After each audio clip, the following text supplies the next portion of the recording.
नमस्कार दोस्तों, स्वागत है आपका हिंदी नॉलेज शो में। तो दोस्तों, स्क्रीन पर जो आप लड़ाकू विमान देख रहे हैं ये एक रूस का स्टेल्थ लड़ाकू विमान Su-57 है। स्टेल्थ मतलब कि जो रडार की पकड़ में नहीं आता और पांचवी पीढ़ी का यानी कि एडवांस होता है। और ये एक ऐसा लड़ाकू विमान था, आपको जानकर आश्चर्य होगा कि भारत ने इसका पेमेंट भी कर दिया था। वो भी कोई छोटी मोटी रकम नहीं, करीबन 4 अरब डॉलर। अगर मैं इंडियन रुपए में आज के हिसाब से बताऊं तो करीबन 30,000 करोड़ रुपए। जी हाँ, ये बहुत बड़ी रकम थी और भारत इसके निर्माण कार्य में भी यानी कि डेवलपमेंट में भी शामिल होना था। लेकिन अचानक भारत ने रूस से पैसे वापस ले लिए, 4 अरब डॉलर कहा कि आप हमारे वापस दे दीजिए, और फिर यह भारत ने खरीदा भी नहीं। लेकिन समय समय पर भारत में मांग उठती रहती है कि भारत रूस से Su-57 लड़ाकू विमान खरीद ले, जिससे कि भारत के पास एक स्टेल्थ लड़ाकू विमान आ जाएगा जो चीन के J-20 को टक्कर देगा। क्योंकि आज की तारीख में भारतीय वायुसेना में कोई भी स्टेल्थ लड़ाकू विमान नहीं है, नेक्स्ट जनरेशन का, पांचवी पीढ़ी का। लेकिन हाल ही में कुछ ऐसी घटनाएं घटी हैं जिसने ये साबित कर दिया है कि क्यों भारत ने जो फैसला लिया था Su-57 को नहीं खरीदने का, वो वाकई में ही बहुत ही ज्यादा सही था। क्योंकि रूस ने कुछ ऐसा किया है जिससे साबित हुआ है कि रूस भारत को हमेशा से चूना लगाता आया है और एक बार फिर से चूना लगा रहा था, लेकिन इस बार चूना अरबों डॉलर का था। कैसे, मैं आपको बताता हूं। दरअसल दोस्तों, रूस से भारत ने अब इतने ज्यादा हथियार खरीदना क्यों बंद किया? पहले भारत करीबन 80 से 90% हथियार खरीदता था, लेकिन पिछले कुछ सालों का आप पैटर्न देखें तो भारत ने रूस से हथियार खरीदने के 50% तक कटौती कर दी है। इसके क्या कारण है? सबसे पहले भारत हथियार रूस से खरीदता क्यों था? एक तो सबसे बड़ा कारण था, एक तो सस्ते हथियार होते थे और भारत का मेन टारगेट पाकिस्तान हुआ करता था, उसको चैलेंज देने के लिए काफी था। और पाकिस्तान को हथियार अमेरिका देता था, तो उसकी टक्कर में रूसी हथियार ही काम करते हैं, क्योंकि अगर भारत भी अमेरिकी हथियार खरीदता तो भारत को पाकिस्तान पर एज नहीं मिलता। लेकिन पिछले 5 से 6 सालों में देखने को क्या मिला है कि भारत का अब मेन टारगेट है चाइना, क्योंकि असली जड़ वही है, पाकिस्तान को भी है वही सपोर्ट करता है।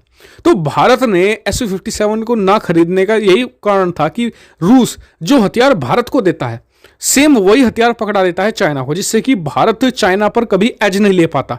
जैसे कि भारत को Su-30 दिया, चीन को भी Su-30 दिया, यहां तक कि चीन को तो उससे भी एडवांस वर्जन Su-35 दे दिया, जो बहुत ही डेडली है। और चलिए, ये तो कोई छोटी मोटी डील थी, लेकिन भारत ने अरबों डॉलर खर्च करके करीबन 40,000 करोड़ की कीमत के हमने खरीदे S-400 एयर डिफेंस सिस्टम, जो करीबन 5 अरब डॉलर के थे। एक सिस्टम 1 अरब डॉलर का, बहुत ही महंगा। लेकिन यही सिस्टम पकड़ा दिए रूस ने चाइना को। भारत का एज फिर खत्म हो गया। भारत ने जो हथियार लिया S-400, उसका फायदा खत्म हो गया। अब हम सिर्फ उसका एज ले सकते हैं पाकिस्तान के खिलाफ। तो इसलिए भारत ने हथियार खरीदना कम कर दिया। और अब Su-57 के मामले में भी सेम ऐसा ही हुआ है और विशेषज्ञों को लगता है कि अब तो भारत भविष्य में इसे खरीदेगा भी नहीं। क्यों?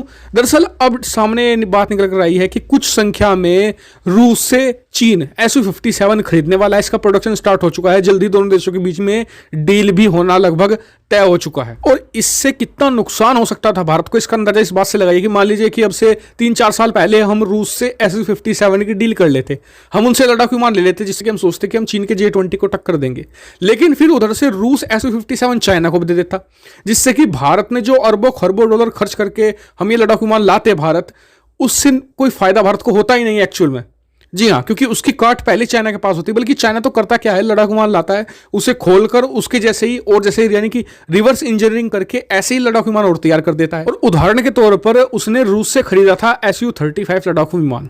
उसने क्या किया कि 15-20 की संख्या में खरीदा, फिर रिवर्स इंजीनियरिंग करके उसे खोल खाल करके ऐसे ही J-17 लड़ाकू विमान तैयार कर दिए। जी हाँ, ये स्कैम करता है चाइना। और सबसे आश्चर्य की बात तो ये है कि रूस को पता है कि जो हथियार वो चाइना को दे रहा है वो 10-15 की संख्या में उससे खरीदते हैं और फिर उसके जैसे 100-150 तैयार कर देते हैं। लेकिन मुझे लगता है कि इस बार भारत के सही कदम की वजह से रूस और चीन भारत के साथ ये स्कैम करने में नाकामयाब पूरी तरीके से रहे। वरना सोचिए कि 4 अरब डॉलर जो हम Su-57 में इन्वेस्ट करते हैं, अब सोचिए कि वही अगर हम 4 अरब डॉलर भारत के एमका प्रोजेक्ट में, जो भारत का खुद का स्टेल्थ फाइटर जेट होगा, तो वो कितनी जल्दी तैयार होगा।